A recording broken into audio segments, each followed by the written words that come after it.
Welcome back to the Filmmaker's Formula. I'm Kevin and you're watching Experimental Fridays. Today we're going to talk about the lighting setup of Ariana Grande's music video, Seven Rings.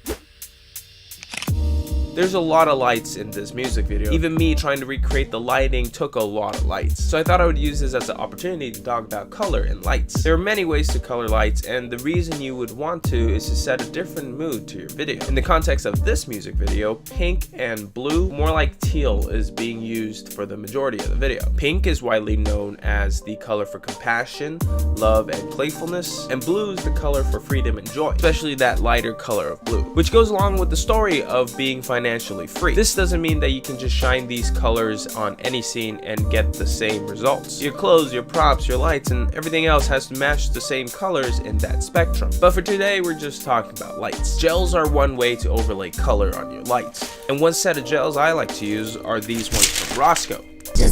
Although there are cheaper ones on Amazon, you're not gonna get as much variety, and from my experience, some of them aren't as flexible. The reason you would want them to be flexible is because you want to attach them at the end of your light fixture. Also, try not to attach the gels directly at the end of the light bulb, or you're gonna get some burnt gels, like I did. Different colored gels will also make you lose light, so pay attention to how dark they are. In either case, you might want to increase the brightness of your light or the saturation of your gel. A good example would be these two sheets of green. As you can see, they're different densities, so different amounts of light will pass through them. Another option to light your scene, especially if you want to go for a really saturated color, is to use colored light bulbs. One that I really like to use are these LifeX lights. They easily connect to your phone, and you can choose any color you want. The only problem you might have with them is that you might not get enough light depending on what you're using them for. For example, I wouldn't use them as my key light, unless you want to buy a box of them.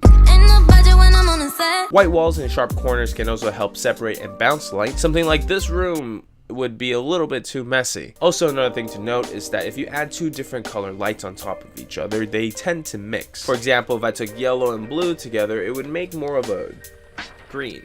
But one situation where this would come in handy if you were matching a darker shade of pink with a lighter shade of pink. That would create more of a gradient and result in more depth in your video. Now, when using colored lights, you can use them in your background, your key light, or your kicker. When choosing colors, you want to choose something that's complementary, and by that I mean on opposite sides of the wheel. The use of different colors creates good contrast and contributes to the overall aesthetic of the scene. If we were going to light this scene to match Ariana Grande's music video, we would have to start with pink. Since pink is the main color, the majority of the scene will be pink, and I just sprinkled some hints of teal throughout the scene to create some contrast. The existing colors on the wall and props are clashing a bit, but that's okay. And with these lights, we'll get more of a vibe that we're looking for. We can go more pink or more teal.